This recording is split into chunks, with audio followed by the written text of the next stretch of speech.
എൻ്റെ അച്ഛൻ ഇവിടെ യോഗ ക്ലാസ്സിനൊക്കെ പണ്ട് വന്നിട്ടുണ്ടായിരുന്നു. നമ്മളെ വീടിൻ്റെ അവിടെ ഒക്കെ ആണെങ്കിൽ ഭയങ്കര വണ്ടി അങ്ങനെ ഭയങ്കര ഒരു ബിസി പോലെയാണ്. ഇവിടെ അങ്ങനെയൊന്നുമില്ല, ഭയങ്കര പീസാണ്, നമുക്ക് സമാധാനമായിട്ട് ഇരിക്കാം. നല്ലൊരു ഐഡിയ ആയിട്ട് തോന്നി. കാരണം എല്ലാവരും ഇങ്ങനൊരു നമുക്ക് സമാധാനത്തിലിരിക്കാൻ പറ്റുന്ന ഒരു സ്പോട്ട് ഉണ്ടാവണമെന്നില്ല. ഇത് ആലത്തൂരിൽ ഉള്ള ബോധി, ശാന്തവും സ്വസ്ഥവുമായ ഒരിടം. ഇവിടേക്ക് നോക്കി നിൽക്കാൻ പോലും രസമാണ്. യോഗ, പ്രകൃതി ജീവനം, അഹിംസ, സാഹോദര്യം എന്നീ മൂല്യങ്ങളിലൂന്നി പ്രകൃതിയോടിണങ്ങി പ്രവർത്തിക്കുന്ന, ആർക്കും എപ്പോഴും കടന്നു വരാവുന്ന ഹരിതാഭമായ ഒരു തുരുത്ത് ബോധി. ഒരു അഹിംസയിൽ ഊന്നിയ ഒരു സംസ്കാരത്തിൻ്റെ ആവശ്യകതയെക്കുറിച്ച് നാം ചിന്തിക്കുകയാണ്.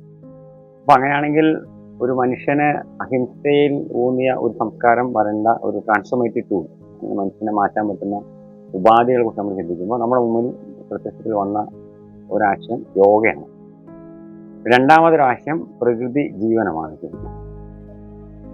പിന്നൊരാശയം എന്ന് പറയുന്നത് രാസമുക്തമായിട്ടുള്ള പ്രാദേശികതയിൽ ഊന്നി നിൽക്കുന്ന ഭക്ഷ്യ സംസ്കാരം.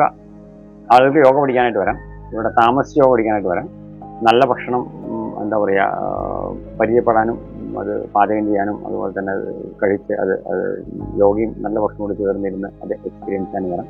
കാരണം ഇന്ന് അസുഖങ്ങൾക്ക് ഏറ്റവും ലളിതമായിട്ടൊരു മാർഗ്ഗമാണ് യോഗയും നല്ല ഭക്ഷണത്തോട് കഴിക്കുക എന്നുള്ളത്. കുട്ടികൾക്ക് കൃത്യമായിട്ട് നമ്മൾ വെക്കേഷനിൽ 5 ദിവസത്തെ ക്യാമ്പ് ഉണ്ടായിരുന്നു ഇവിടെ. ഇനി അവർക്കൊരു തുടർ ക്യാമ്പ് പോലെ നമ്മൾ അടുത്ത ഈ സ്കൂൾ തുറന്ന ശേഷം 2 മാസത്തിലൊരിക്കൽ അവരെ വിളിച്ചു വരുത്തി ക്ലാസ്സുകളെ കുറിച്ച് ആലോചിക്കുന്നുണ്ട്. നമ്മളിപ്പോൾ ഓടി നിൽക്കുന്ന ഏകദേശം ഒരു 90 സെൻറ്റോളം സ്ഥലത്തിലാണ് നിൽക്കുന്നത്. ഇതിലേക്കുള്ള താഴെ വയലാണ്. ഹൈവേന്ന് ശരിക്കും സൗദി ജംഗ്ഷനിൽ നിന്നും നടക്കുകയാണെങ്കിൽ 10 മിനിറ്റാണ് ദൂരം. പ്രകൃതിയുമായി നമ്മൾ ഇണങ്ങാൻ കൂടുതൽ മനുഷ്യന്മാർക്ക് പ്രകൃതിയുമായി ഇണക്കാനുള്ള അവസരം ഉണ്ടായിക്കൊടുക്കും.